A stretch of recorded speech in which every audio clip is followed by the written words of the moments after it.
The Department of Justice has announced a special counsel to investigate and potentially bring criminal charges against failed former President Donald Trump.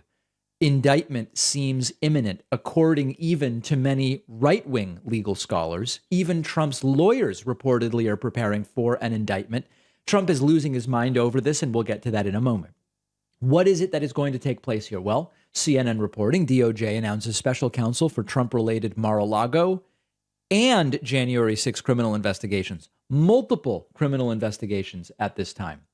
Merrick Garland, the attorney general, appointed a special counsel to oversee these investigations. Both investigations implicate the conduct of Trump, who is now a presidential candidate.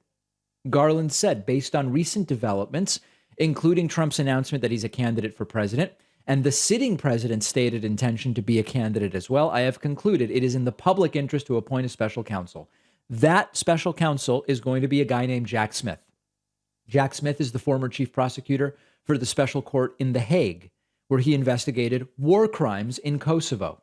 Smith, quote, has built the reputation as an impartial and determined prosecutor. That is absolutely correct. And these right-wingers and Trumpists have wasted no time in going right into the character assassination that we should expect about Jack Smith. I don't even want to devote time to that right now. If it becomes a bigger part of the story, and maybe it will, because all these people have is character assassination, maybe we will talk a little bit more about Jack Smith. Jack Smith's appointment and his selection is completely uncontroversial. He's just a normal, uncontroversial prosecutor. Okay, so what is it that is going to happen here? Continued CNN article. According to multiple sources, both the Mar-a-Lago investigation and the January 6th investigation around Trump are aiming to gather more information and bring witnesses into a federal grand jury in the coming weeks. This is a really big deal. I know that many of you, like me, have become desensitized to this because everything about this failed former presidency has been so unusual and so out of what is typical. But this is really not normal.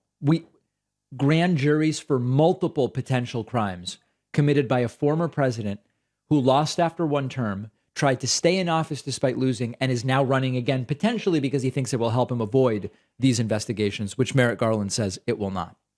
Some of the witnesses being pursued in this round had not spoken to the investigators in cases before. Many in Trump's orbit believed and hoped the investigation was slowed or halted because they hadn't heard from the Justice Department for weeks. Well, okay, that isn't going to go on. So there's two views of this decision. Now, if we zoom out, officially, the decision is clear. Merrick Garland was hired by Joe Biden. Joe Biden has stated his intention to run for re-election. The target of this investigation is Donald Trump. Donald Trump has now said he's running for not re-election, but for another election. And as a result, Garland's boss could potentially face off against the guy he's investigating. In order to remove himself from possible allegations of political bias here, Merrick Garland has done the obvious thing, which is to appoint a special counsel to say, you come in and figure this all out. We won't get involved in the charging decisions. Now, there's two views on this. One view, and I heard it from a couple of you, is that Merrick Garland is a coward. Merrick Garland is afraid to actually do the thing that many prosecutors seem to be afraid to do, which is to charge Donald Trump. We saw this in New York. We saw this elsewhere. They are afraid to be the first to say, all right, you know what? The evidence is there. The standards have been met. I'm going to be the first to charge a former president. That's one perspective. And there is no doubt that there are many prosecutors extraordinarily hesitant, and you could argue scared, to charge a former president. I concede that. The second view is that Garland is smart to distance himself from this ultimate decision, that it's predictable that because Trump announced his campaign, you really just can't have, I mean, think of the counter point to this, which would be Trump says, I am now a candidate. He's campaigning, and Joe Biden's attorney general is investigating Trump. Fox News wouldn't let that fly, as much as they seem to be distancing from Trump. Right-wing media, Republicans wouldn't let that fly. So whether or not you think Garland is a coward, and he may be, I mean, I'm not weighing in on that. It's neither here nor there.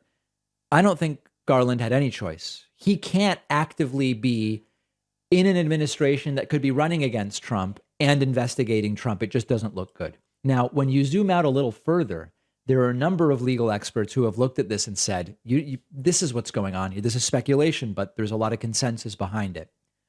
Garland probably realizes at this point the evidence against Trump is so strong, he's going to end up getting charged one way or another, either for the stolen documents or for something related to January 6th.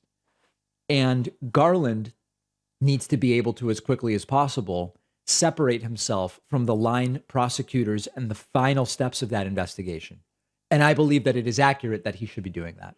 But many are also seeing this and saying, this also suggests the indictment is imminent.